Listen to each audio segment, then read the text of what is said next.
Good morning, all of you. This is Shruti Soni, your teacher for the last 20 years. I hope आप लोगों ने मुझे पहचान लिया होगा। पिछले कुछ टाइम से मेरे पास बहुत सारी क्वेरीज आ रही थी कि मैम CUET की तैयारी कैसे करें, किस तरह के क्वेश्चंस आ सकते हैं, 12th क्लास में BST में किस तरह से तैयारी करें. So I thought just let me make a short video for all of you so that you can get an idea, right? तो ये जो वीडियो है हमारा, इसमें मैंने जो चैप्टर आज लिया है that is mainly principles of management. ठीक है, इसमें कुछ मल्टीपल चॉइस क्वेश्चंस हम आज देखेंगे. मैं आपको उनके आंसर्स बताऊंगी, आपको वो समझने हैं. कोई डाउट होगा तो आप कमेंट सेक्शन में डाल सकते हैं, right? So without wasting any time let us start. पहला क्वेश्चन जो आपके सामने है, देखेंगे यहाँ पर, Which of the following is not the nature of principles of management? यानी principles of management का कौन सा इनमें से nature नहीं है? Formed by practice and experimentation, क्या ये practice और experimentation से बने जाते हैं? Universal applicability, that means क्या ये universally applicable है? Contingent, that means क्या ये किसी situation पे contingent होते हैं? या exact, that means ये हर सिचुएशन में वैसे ही रहते हैं. So which of them is not a characteristic or nature of the principles of management? So in this case the answer is exact. Okay, so answer is option number D, exact. Exact is not the nature because they need to be changed based on the circumstances, right? चलिए आगे चलते हैं second question की तरफ. इस question को देखिए. Which term refers to the change in the attitude of management and workers towards one another from competition to cooperation? यहाँ पर देखिए बेटा, चेंज हो रहा है एटीट्यूड ऑफ मैनेजमेंट का एंड वर्कर्स का, दोनों का, टुवर्ड्स वन अनदर, एक दूसरे की तरफ, फ्रॉम कॉम्पिटिशन टू कोऑपरेशन. मतलब हम compete नहीं कर रहे, हम कोऑपरेट कर रहे हैं. So which amongst these is actually referring to this? Is it coordination? Is it unity of direction? Mental revolution? या none of the above? तो देखिए बेटा, कोऑर्डिनेशन तो आपको मालूम है, एसेंस ऑफ मैनेजमेंट आप पहले पढ़ चुके होंगे. यूनिटी ऑफ डायरेक्शन भी आपको मालूम है, एक प्रिंसिपल है जिसमें हम बेसिकली ये देखते हैं कि आपको एक दिशा दिखाई जा रही है, right? So that means the third option, mental revolution. अब उसको समझते हैं. मेंटल रेवोल्यूशन आपको याद होगा, ये एक पार्ट है हार्मनी नॉन डिस्कॉर्ड वाले प्रिंसिपल का, और यही वो टर्म है जो ये दिखाता है या समझाता है कि कहीं ना कहीं मैनेजमेंट और वर्कर्स को एक दूसरे से compete नहीं करना चाहिए, उनको एक दूसरे को इम्पोर्टेंट समझकर एक दूसरे के साथ कोऑपरेट करने की कोशिश करनी चाहिए. ठीक है, I hope this is clear. आगे चलते हैं. So the option for this was, right option for second question was point number 3. ठीक है.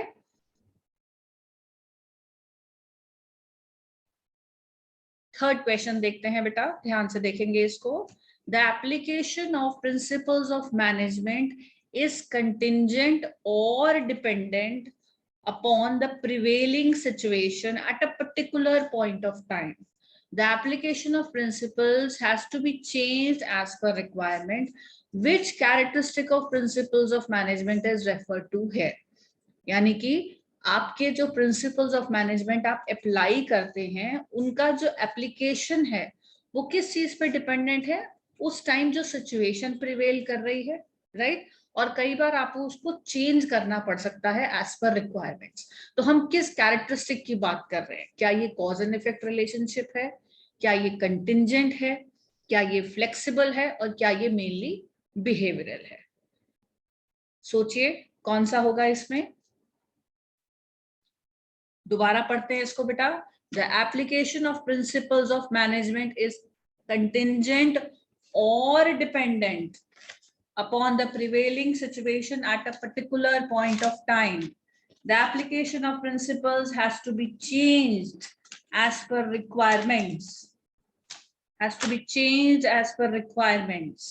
Which characteristic or principles of management is referred here? So we are basically referring to the fact that it is flexible.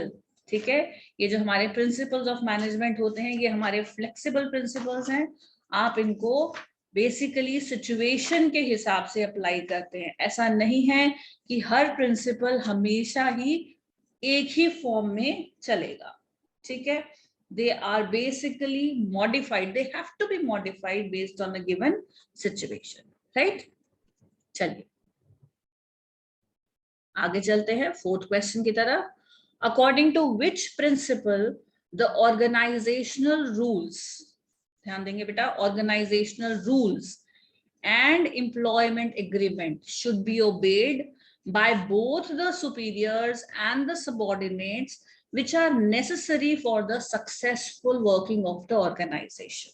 तो हम किसकी obedience की बात कर रहे हैं बेटा यहाँ पर? एक तो ऑर्गेनाइजेशनल रूल्स की और दूसरा एम्प्लॉयमेंट एग्रीमेंट की। और ये कौन ओबे कर रहा है बेटा? Both the superiors and subordinates. ये बहुत ही क्रूशियल प्रिंसिपल है, अक्सर बच्चे इसमें कंफ्यूज होते हैं। Please ensure that you have read this principle very carefully and that you have understood the meaning of this principle, okay.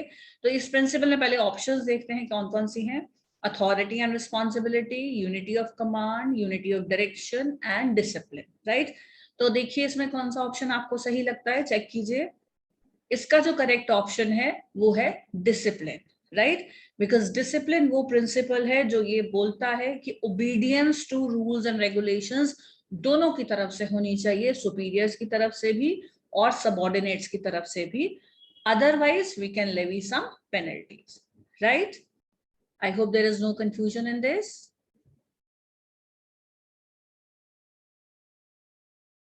चलिए अब अगला देखते हैं क्वेश्चन।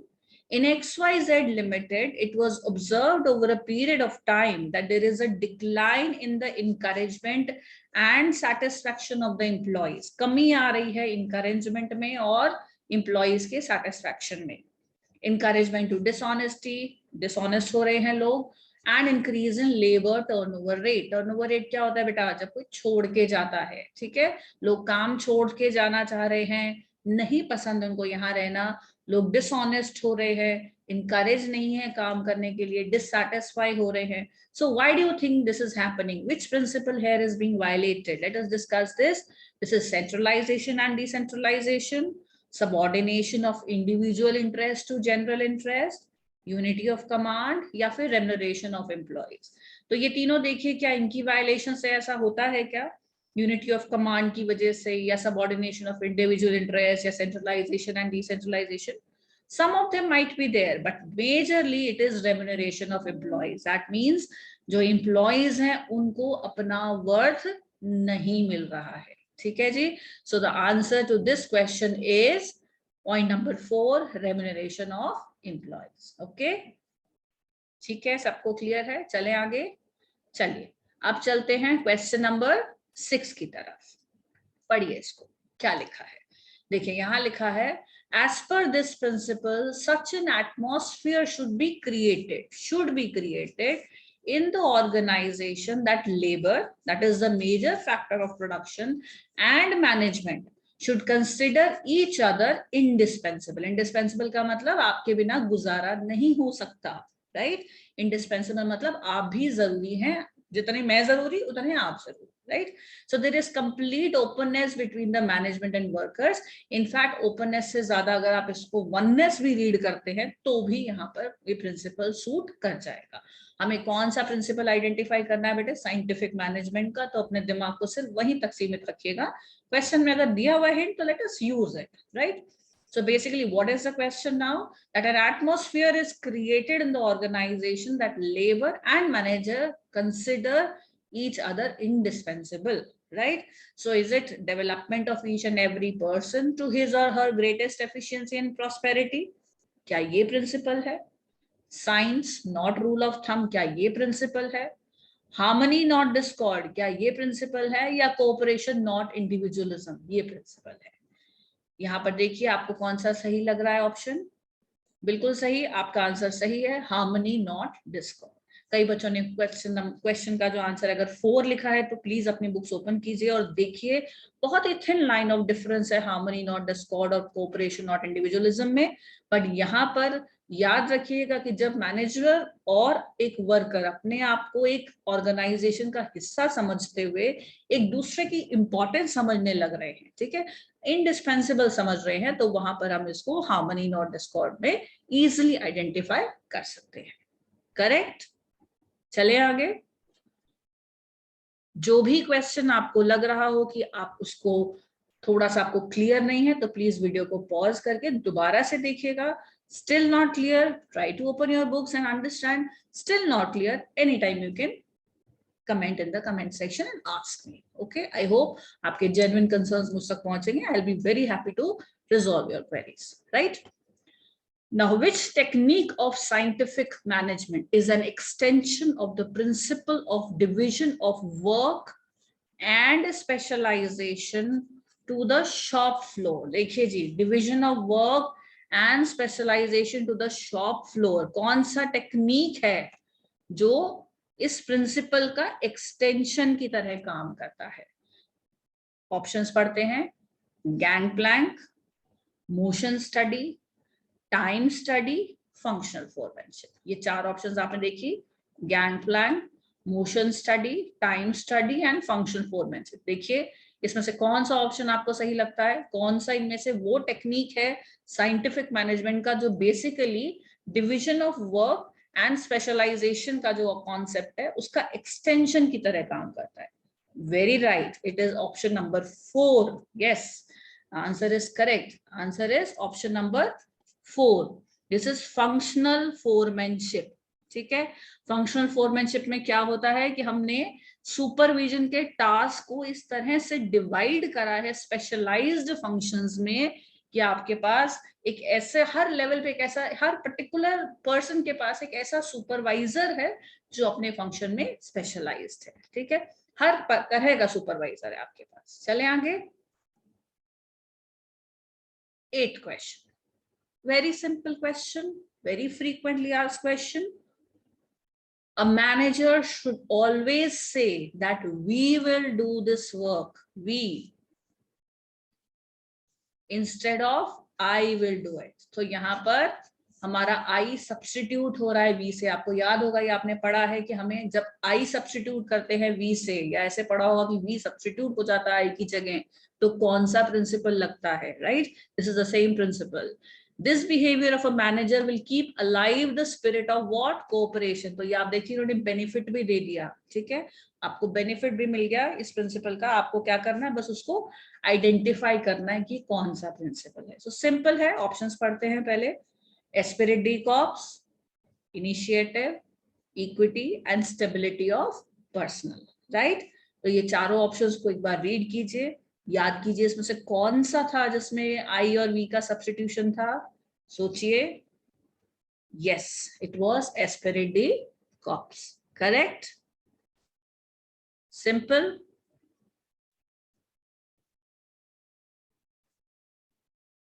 चल, अब चलते हैं क्वेश्चन नंबर 9 की तरफ. Which of the following is not an objective of time study? Time study याद है आप सब लोगों को क्या होता है? टाइम स्टडी, मोशन स्टडी पढ़ा था ना. So which of the following is not an objective of time study? Options पढ़ते हैं, केयरफुली पढ़ेंगे बेटा क्योंकि यहाँ पर नॉट है. ठीक है, जब भी क्वेश्चन में नॉट हो थोड़ा ठहर जाया करो, आराम से पेशेंटली क्वेश्चन को रीड करा करो. Determine the number of workers to be employed, frame suitable incentive schemes, determine labor costs and reduce unnecessary motions. कितने लोग आपको एम्प्लॉय करने हैं, क्या ये मदद करता है टाइम स्टडी आपको ये जानने में? सूटेबल इंसेंटिव स्कीम्स, किसको कितना इंसेंटिव मिलना चाहिए, क्या ये टाइम स्टडी की मदद से आपको पता चल सकता है या आपको हेल्प प्रोवाइड हो सकती है? लेबर कॉस्ट डिटरमिन करने में क्या ये मददगार हो सकता है? And finally, to reduce unnecessary motions, is time study relevant for this also? Please go through these options once again and let me know. Yes, this is not this in time study. ये time study में नहीं होता. ये किस में होता है बेटा? Motion study में. ये सब चीजें आप time study से कर सकते हो, right? So which of them is not an objective? Answer is point number 4. Correct? चले आगे जी. So let's proceed further now. Question number 10. Which of the following is a data-driven, customer-oriented approach that can help any organization, whatever sector or field it might be operating in, to bring down inefficiencies and save time and money by reducing quality variations? दोबारा पढ़ते हैं. Which of the following is a data driven customer oriented approach that can help any organization, whatever sector or field it might be operating in, to bring down inefficiencies and save time and money by reducing quality variations? इस तरह के question CUT में expect कीजिएगा, ठीक है। Concepts पकड़ते हैं, mental revolution, just in time manufacturing, kaizen, six sigma. Options देखिए, very much in your books. Yes, the answer is Six Sigma. Six Sigma एक data driven customer oriented approach है जो ये इंश्योर करती है कि आपके ऑर्गेनाइजेशंस में इनएफिशिएंसीज कम हो, आपका टाइम सेव हो, और जो क्वालिटी वेरिएशंस हैं, क्वालिटी वेरिएशन मतलब जो आप एक्सपेक्ट कर रहे हैं क्वालिटी और जो एक्चुअली आ रही है क्वालिटी, उसके बीच में जो गैप है वो मिनिमाइज हो सके, ठीक है। चलिए एक और क्वेश्चन देखते हैं, टिकलिश सा बढ़िया सा। 11th question, which of these are the goals of Kaizen? Elimination of waste, that is those activities which add cost but not value to the product or service. Just in time delivery, standardized work, all of the above. इसमें से कौन से goals हैं kaizen के? ठीक है, kaizen क्या होता है बेटा? It's a Japanese word, okay, it's a Japanese word which means change for better. क्या होता है इसका मतलब? चेंज फॉर बेटर और इम्प्रूवमेंट। ये सब साइंटिफिक मैनेजमेंट की कुछ टर्म्स है बेटा, राइट? ये साइंटिफिक मैनेजमेंट से रिलेटेड कुछ टर्म्स हैं। और काइजन का जो एक्चुअल मतलब होता है वो बिल्कुल यही होता है कि हमारा जो वेस्ट है वो एलिमिनेट हो जाए, बिल्कुल सही टाइम पे हमको डिलीवरी मिले और हमारा स्टैंडर्डाइज्ड वर्क रहे। इसमें और भी बहुत सारे इसके गोल्स होते हैं, पर मेनली अगर हम बोले तो ये तीन तो होते ही होते हैं, right? So what is the answer to this question? All of the above. Simple. Correct? So which of these are the goals of Kaizen? All of the above. ठीक है जी, चलिए आगे चलते हैं एक और क्वेश्चन की तरफ। सिंपल सा question. A salesperson is asked to clinch a deal with a buyer and is allowed to give 10% discount by marketing manager. एक सेल्स पर्सन को ये कहा गया है कि बायर के साथ डील क्लिंच कीजिए और उसको कहा है 10% आपको हम अलाउ कर रहे हैं। कौन अलाउ कर रहा है उसको? Marketing manager. But finance department ने कहा है कि आप 5% से ज्यादा का डिस्काउंट नहीं दे सकते, राइट? तो यानी एक सेल्स पर्सन को दो जगह से यहाँ इंस्ट्रक्शन मिल रही हैं, वो भी अलग अलग। सो कौन सा प्रिंसिपल यहाँ पर वायलेट हो रहा है बेटा? Is it division of labour? Is it equity? Is it unity of direction or is it unity of command? कौन सा यहाँ वायलेट हो रहा है? Yes, it is unity of command. मैंने आपको बताया कि एक ही पर्सन को अलग अलग जगह से डायरेक्शन मिल रही है, वो भी कॉन्ट्राडिक्टरी। अब इसको समझ में नहीं आएगा ना सेल्स पर्सन को कि मैं मार्केटिंग मैनेजर की सुनूं या फाइनेंस डिपार्टमेंट की, and ultimately who is going to bear the brand? The organisation, right? So this principle is being violated here. Now, very simple but important question is here in front of you. Let us read this question also. Dash principle prevents dual subordination and dash principle prevents overlapping of activities. कौन से ये दो principles हैं जिनमें से एक जो है डुअल सबऑर्डिनेशन को प्रिवेंट करता है और दूसरा ओवरलैपिंग ऑफ एक्टिविटीज को? ऑप्शंस देखते हैं। Division of labour and discipline, remuneration and scalar chain, equity and stability of personnel, unity of command and unity of direction. अब देखिए ये पहला वाला, ये दूसरा अगर ऑप्शन है तो, एंड सिमिलरली ये सारे यहाँ पर रिस्पेक्टिवली मेंशन है। सोचिए कौन सा होगा इसमें? क्या division of labour and discipline, क्या डिवीजन ऑफ लेबर से डुअल सबऑर्डिनेशन प्रिवेंट होता है? क्या डिसिप्लिन से ओवरलैपिंग ऑफ एक्टिविटीज में कुछ डिफरेंस पड़ता है? चेक कीजिए ये सारी options. The correct answer is yes. I think you have identified it correctly. That is option number 4.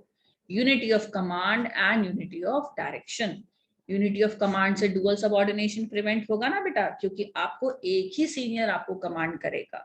And unity of direction में आपको दिशा दिखाई जाएगी, आपको बताया जाएगा कि हमारे ऑर्गेनाइजेशन का प्लस हमारे डिपार्टमेंट का क्या गोल है? There is a particular senior who is going to direct all of you together in the same direction. So everybody knows what he or she has to do, and therefore overlapping of activities will be prevented. Correct? Am I clear? चलिए आगे चलते हैं. Next question. The principles of Fayol are based on personal experience, whereas the principles of Taylor are based on observations and experimentation. Fayol ने अपने personal experience से principles को lay down करा और टेलर ने ऑब्जर्वेशंस और एक्सपेरिमेंटेशन से. क्या ये स्टेटमेंट ट्रू है या false? I think by now all of you can answer this. It is very much true.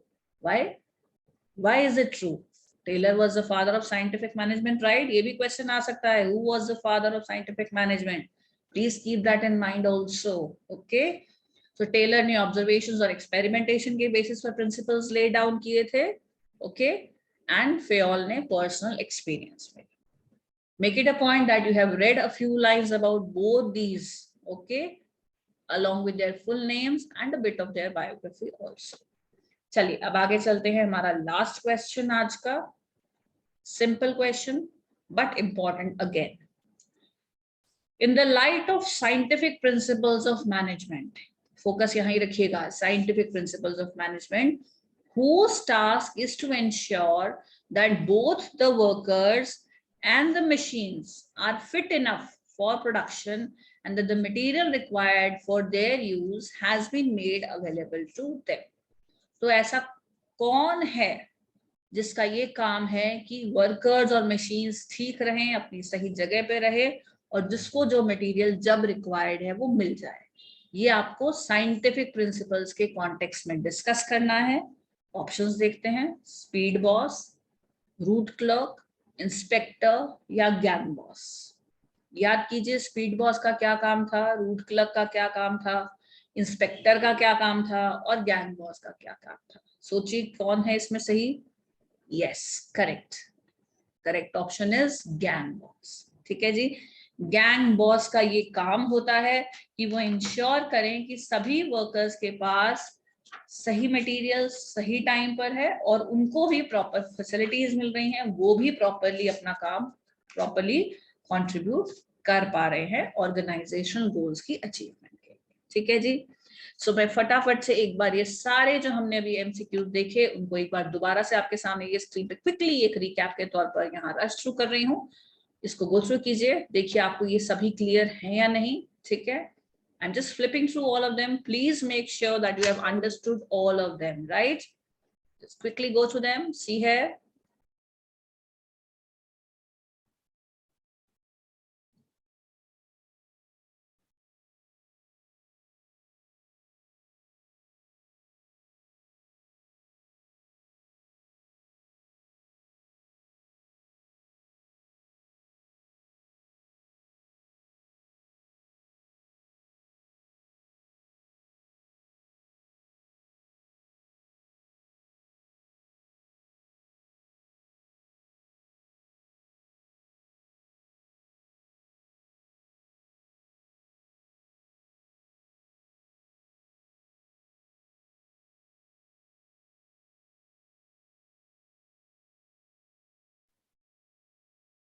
I hope आपको ये सारे कॉन्सेप्ट्स क्लियर होंगे. आपके लिए ये वीडियो बेनिफिशियल रहा होगा, राइट? इसी तरह के कुछ कॉन्सेप्ट्स आपको और देखने होंगे अभी. ओके. आप अपनी बुक्स में से देखिएगा. मैं भी कुछ और सीरीज में वीडियोस ऐड करती रहूंगी as and when time permits. Okay. आप लोगों को भी कोई भी डाउट हो, कोई भी कंफ्यूजन हो, आप मुझे प्लीज कमेंट कीजिएगा यहाँ कमेंट सेक्शन में, राइट? एंड मुझे बताइएगा कि आपको इन कॉन्सेप्ट्स में कोई प्रॉब्लम तो नहीं है या इसके अलावा भी कोई और कॉन्सेप्ट है. तो I be very happy to help all of you, right? All the best. Keep studying. Thank you.